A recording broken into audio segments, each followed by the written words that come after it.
Thank you for tuning in to Spirit with me over the last season. It's been a pleasure serving you. We're going on a short break, but plan to be back with a new season. And we are still scheduling calls now. So sign up to join me on air at Radio Medium, lauralee.com. And remember, we're always available to you at Facebook, Instagram, YouTube, and Twitter too. Always love to hear from you. In the meantime, hope you enjoy one of my season's best. Laura Lee tuning in to Spirit for my special guest caller, Miss Sharon. Welcome. Thank you so much, Laura, as usual. Hello.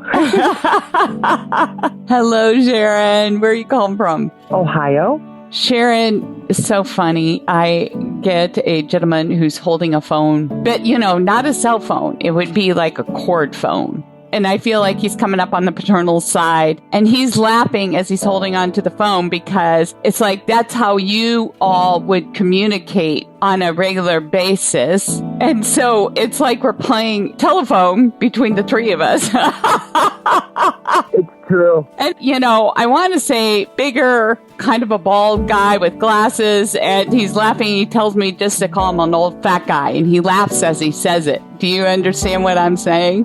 Well, the last 3 years of his life, he got a little chubby because he couldn't walk, and he did, but he still wasn't fat to me. I've seen a lot bigger people. He was thick and healthy.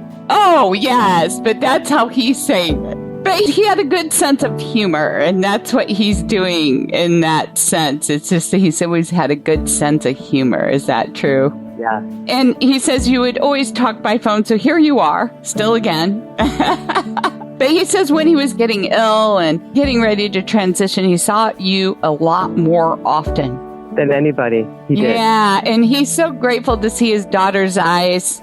I know he was. Because there's a difference from seeing you in person versus being over the phone. I know, yeah. It's so much more important. He says that you still haven't gone to see your mom. You're right. I haven't gone. And he says you were on his side of things and you saw it one way. And so he says it's really important that you open up your heart just to listen because you were there for him towards the very end when he got sick and everything. And I feel like this immense pressure from him to push you to be open and receptive just to hear. All right. I know he keeps saying that. Yeah, because there's something there to let go and have some closure with. Okay. He's right. Yeah. And you're single. Is that correct? Yes. So that's a confirmation. And also, she's living alone. She's solitary. She doesn't have a partner. Is that correct? Yes. And so those are confirmations to the message because you guys are solo and you're living separately. And even just to pick up the phone would mean the world. All right. That's just that little.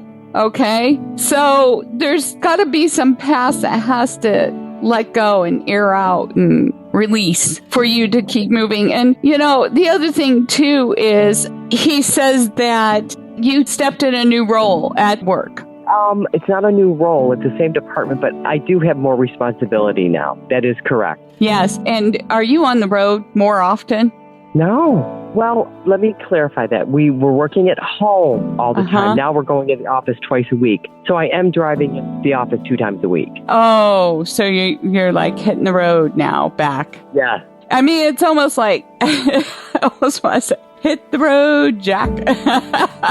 Yeah. But you don't want to go back. I don't. I like working at home. I know, but they might require you more time of you. So I just want you to have that on the burner. And as he says that, there's these car keys he's showing me, like as if, car keys were given as for a new car or a car that was given to you. Did you just purchase a new car or get a new car? About a year ago. That would be new to my dad. You're absolutely right. It is new. Yeah, that would be a big extravagance for him. It would. You're right. Yeah, so that means you're doing well in his eyes. Okay. But he just wants to get the point across again that there's some deeper things there that need to be closed with my mom. Yeah.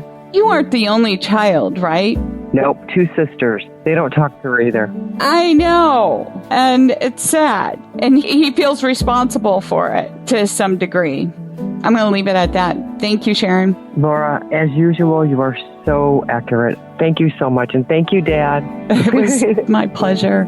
If you'd like to call into the show, like Sharon, sign up at radiomediumlauralee.com. And thank you for subscribing to the podcast and sharing the show. We appreciate you.